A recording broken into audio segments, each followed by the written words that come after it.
Assalamualaikum warahmatullahi wabarakatuh. Waalaikumsalam. Selamat pagi ibu-ibu.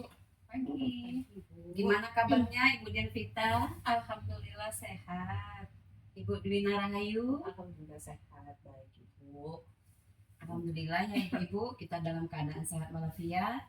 Terima kasih sebelumnya sudah mau hadir dalam podcast saya, Devika Andriani. Kali ini saya ingin berbincang-bincang kepada Ibu Dian Vita dan Bu Dwi Narahayu terkait pola pengasuhan di dalam keluarga. Nah, ada beberapa pertanyaan yang ingin saya diskusikan kepada ibu-ibu. Kita mulai dari Bu Dian Vita dulu nih ya, boleh ya? Oleh Bu Dian Vita selaku orang tua, menurut Ibu, apa sih pengasuhan itu? pengasuhan adalah sebuah proses yang harus dilalui orang tua sebagai bentuk tanggung jawab yang mencakup pemenuhan atau kebutuhan anak. Baik, kira-kira Bu nih, tantangannya Ibu hadapi dalam mengasuh anak itu seperti apa? Tantangan itu sepertinya banyak ya Bu ya, karena kan kita sebagai orang tua juga harus menghadapi semua apa yang dilalui di dalam kehidupan sehari-hari, seperti satu, tantangan dalam memahami karakter anak, yaitu setiap anak itu punya karakter yang berbeda. Tantangan saya adalah bagaimana memahami keunikan masing-masing anak saya, karena mendidik anak itu tidak sama dari yang satu dengan yang satunya lagi, begitu. Yang kedua, tantangannya mengatur waktu. Tantangan terbesarnya yaitu membagi waktu antara pekerjaan rumah, kegiatan pribadi, waktu berkualitas bersama anak. Saya berusaha agar anak tetap merasa diperhatikan meski saya juga memiliki tanggung jawab kerja yang lain, begitu. Dan yang ketiga, tantangannya dalam mengelola emosi. Kadang saya merasa lelah, emosi sesaat untuk sulit diatur, kan begitu. Tantangannya adalah menahan diri untuk tetap sabar dan tidak terpancing amarah sambil terus belajar berkomunikasi dengan lembut, begitu Bu. Dan ada lagi yang keempat, Apa itu, Bu? tantangan di era digital. Di masa sekarang ini kan, wah, gadget itu terlalu ya Bu ya di setiap kegiatan, begitu. Jadi mengatur penggunaan gadget. Anak cepat tertarik sekali kalau melihat gadget. Jadi saya harus kreatif, membuat aktivitas yang menarik tanpa teknologi, seperti itu Bu. Dan yang kelima ada lagi tantangannya, itu menanamkan disiplin, seperti itu. Saya ingin anak tumbuh disiplin, jadi tahu dia bagaimana waktu-waktu untuk belajar, waktu untuk bermain, waktu untuk makan, dan mempunyai akhlak yang baik. Dan menerapkan secara konsisten itu sulit sepertinya, tapi kita sebagai orang tua harus belajar memberi contoh nyata supaya semuanya harus tertata dengan baik, begitu Bu. Iya benar ya Bu ya. Selanjutnya nih, bagaimana sih menurut Ibu pengaruh lingkungan dalam mengasuh anak di lingkungan keluarga Ibu? Kalau menurut saya lingkungan sangat berpengaruh dalam mengasuh anak. Anak belajar dari apa yang mereka lihat dan dengar di sekitarnya.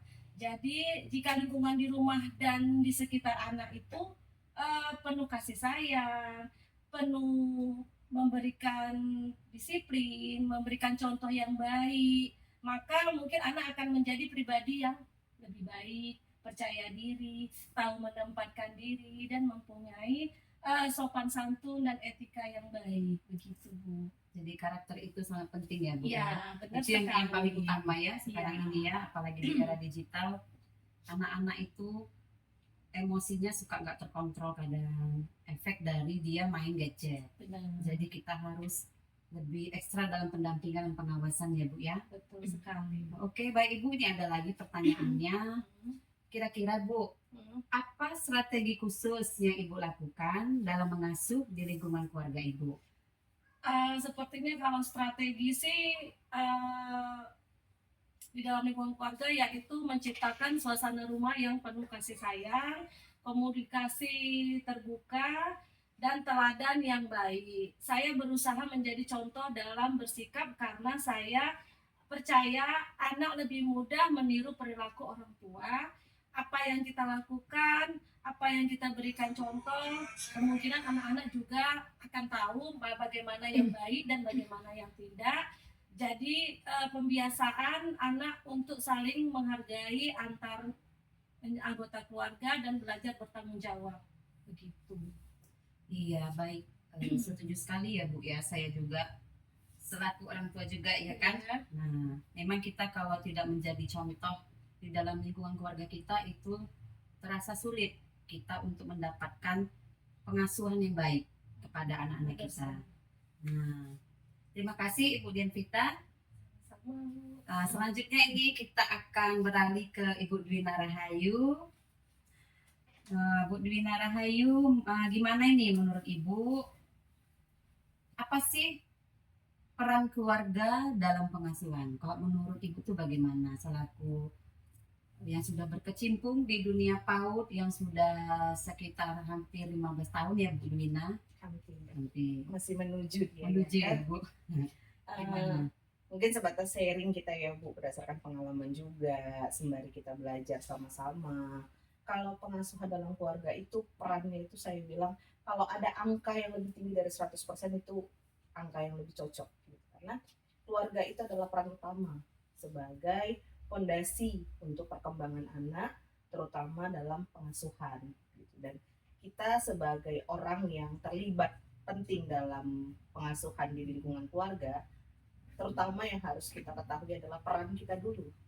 Nah, di dalam keluarga itu peran kita sebagai apa?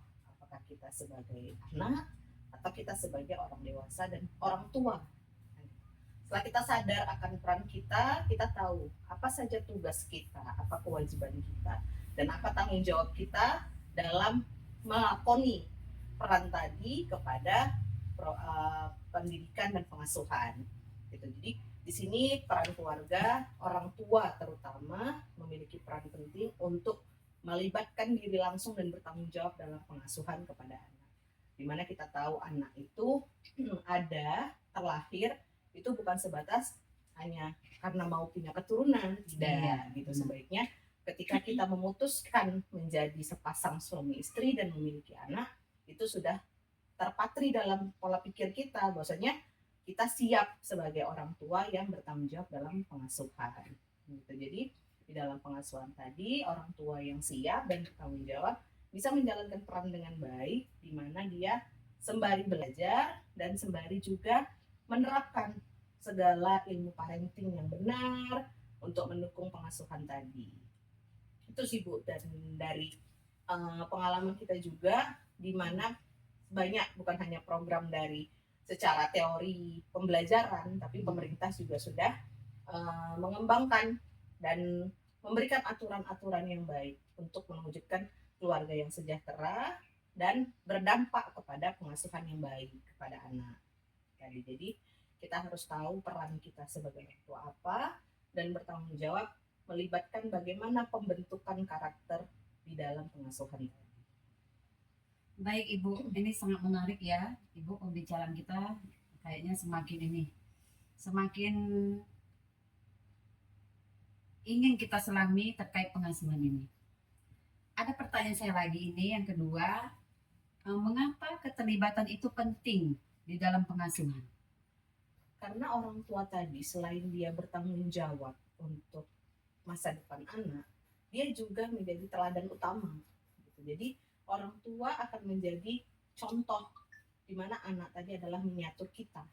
Jadi kalau kita ingin model kita dalam ukuran kecil ini menjadi yang baik dan benar di kemudian hari, kita dulu yang memberi contoh bagaimana menjadi yang baik dan benar. Begitu.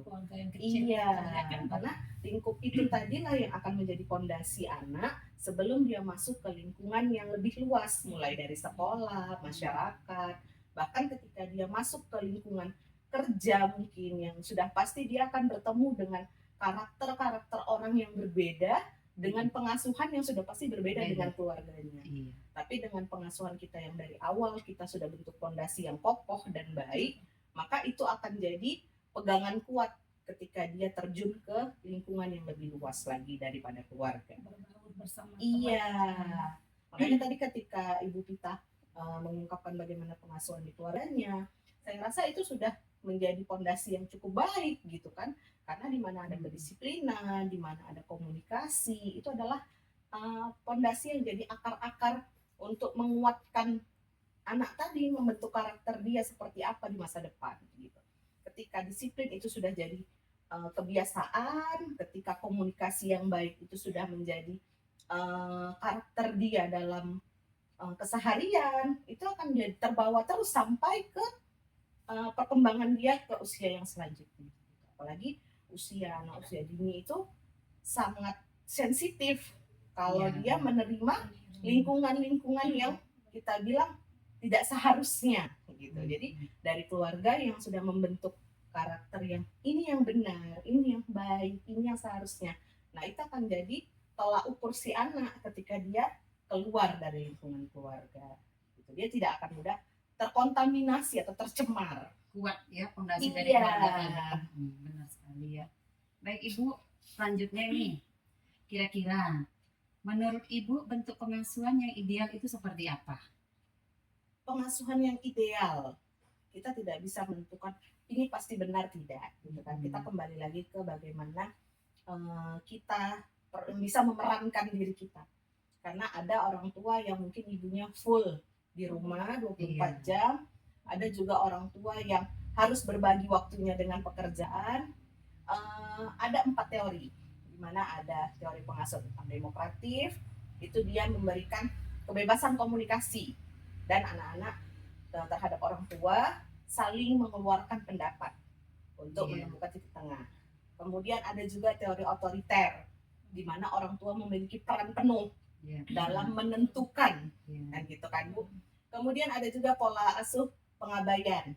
Orang tua mungkin karena waktu tadi akhirnya sebagian besar pola asuh tadi diberikan kepada orang lain yang mungkin yang kita percayakan, entah itu neneknya, entah itu pengasuh khusus gitu kan. Jadi pengabaian tadi bukan berarti kita tidak memperdulikan, hanya saja kita sudah memberikan kepada orang lain. Jadi anak tadi merasa orang tuanya itu bukan kita gitu. Itu secara tidak sadar kita mengesampingkan peran kita. Dan kemudian ada lagi pola asuh yang penuntut. Artinya kita memfasilitasi apapun yang diminta anak. Gitu. Kalau secara saya berdasarkan pengalaman, untuk 2 teori terakhir itu sepertinya kurang cocok, gitu kan? Karena sebagaimanapun kita mungkin butuh bantuan orang lain, di samping karena kita bekerja, tapi bukan berarti kita membenarkan pengabaian. Nah, jadi hanya karena kita sudah memenuhi kebutuhannya dengan materi mungkin, dengan fasilitas, itu sudah berarti kita sudah selesai bertanggung jawab tidak, kan gitu. Kemudian membenarkan segala yang diinginkan anak untuk terpenuhi, segala maunya itu terrealisasi, itu juga saya rasa kurang baik gitu. Tapi kalau untuk demokrasi dan otoriter itu adalah pola asuh yang dikombin lebih ideal ya. Kombinasi di mana kita tetap menentukan sebenarnya kita sudah punya arah yang harus ini lebih baik gitu. Tapi kita tidak bisa memaksakan kehendak kita, tetapi kita bisa mengkomunikasikannya kepada anak, memberikan hal-hal positif yang akhirnya dia tertarik dan akhirnya kemauan kita secara otoriter tersampaikan dengan komunikasi yang demokrasi tadi. Dengan tepat ya Ibu. Iya. Saya sangat menarik sekali ini tentang pengasuhan ini. Memang kalau kita kondisi kita ini sebagai orang tua yang kerja ya, pasti memang tidak bisa full kita menjaga mengasuh anak kita. Pasti kita butuh pengasuh tadi yang Ibu sampaikan. Saya juga seperti itu. Mungkin Bu Dianvita tantangannya juga itu ya, dimana juga tidak setiap hari ya suami berada di rumah ya Bu Dianvita. Apalagi kalau pas keluar kota kan kita yang menghandle. Jadi kita juga seperti melawan emosional kita sendiri nih. Bagaimana kita meminimaliskan agar kita tidak terpancing emosi mendidik anak kita sendirian di Iya, rumah ya, benar ketika sekali. suami sedang di luar kota atau tidak bersama kita. Semakin menarik ini ibu-ibu. Ada lagi pertanyaan dari saya ini sedikit lagi. Apakah ibu pernah mendengar program pemerintah yaitu BKKBN? Oh, BKKBN, Hmm. ya. Kira-kira mengapa pemerintah itu membuat program BKKBN itu? Bisa ibu rincikan apa? Sebenarnya begini, Bu. sejenak? BKKBN itu bagus, baik sekali program yang sudah dicanangkan oleh pemerintah kita. Di mana sebenarnya tujuan dari itu adalah memperkecil pertumbuhan.